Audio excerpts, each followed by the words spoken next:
حضرت عطا رحمۃ اللہ تعالی علیہ سے روایت ہے کہ حضرت ابو ہریرہ رضی اللہ تعالی عنہ نے فرمایا کہ جب تم 6 چیزیں دیکھ لو، اگر تمہاری جان تمہاری قبضے میں ہو تو اسے چھوڑ دو۔ اسی وجہ سے میں موت کی تمنا کرتا ہوں، اس خوف سے کہ کہیں ان چیزوں کا زمانہ میں نہ پالوں۔ وہ 6 چیزیں کون سی ہے؟ آپ نے فرمایا جب بیوقوف حکمران ہو، فیصلے بکنے لگے، جانیں محفوظ نہ رہیں، رشتے کاٹے جائیں، قوم کے محافظ قوم کے لٹیرے بن جائیں اور لوگ قرآن مجید گا کر پڑھنے لگے، تو ایسی حالت کے اندر اگر تمہاری جان تمہارے قبضے میں ہو تو چھوڑ دینا۔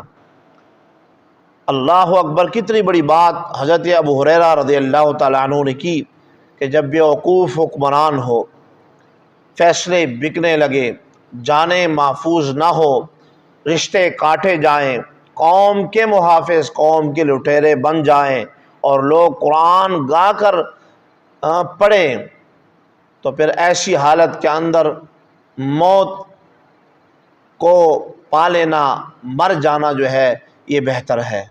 آیا ہم دیکھ لیں کہ آج کون سی بات نہیں ہے جو نہیں پائی جا رہی ہو۔ بیوقوف حکمران بھی ہے، فیصلے بک بھی رہے ہیں، جانیں محفوظ نہیں ہے، رشتے بھی کاٹے جا رہے ہیں، اور جو قوم کے محافظ ہیں وہی قوم کے لٹیرے بنے ہوئے ہیں، اور قرآن مجید کو گا کر پڑھا جا رہا ہے۔ مصنف عبد الرزاق کے اندر جلد نمبر 2 صفحہ نمبر 322 حدیث نمبر 1119 یہ حدیث مبارکہ ہے۔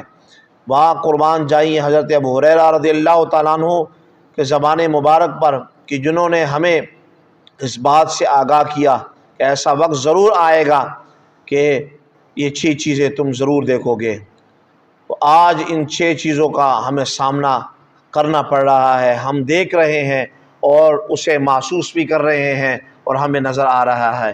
اس لیے ایسی حالت کے اندر اللہ تبارک و تعالیٰ کی بارگاہ میں گر گڑا کر دعا بھی مانگے اور اللہ تعالیٰ کے ہو جائے، اور محبوب علیہ السلام کے دامن کو مضبوطی سے تھام لے کہ وقت بڑا امتحان کا وقت ہے، بڑا کڑا وقت ہے۔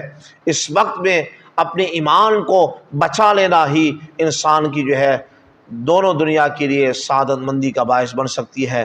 اس لیے یہ بات آپ سنیں تو اس کو آگے پہنچانے کی بھی کوشش کریں تاکہ اور بھی جو ہے جتنے سننے والے ہیں وہ اس بات سے آگاہ ہو سکے۔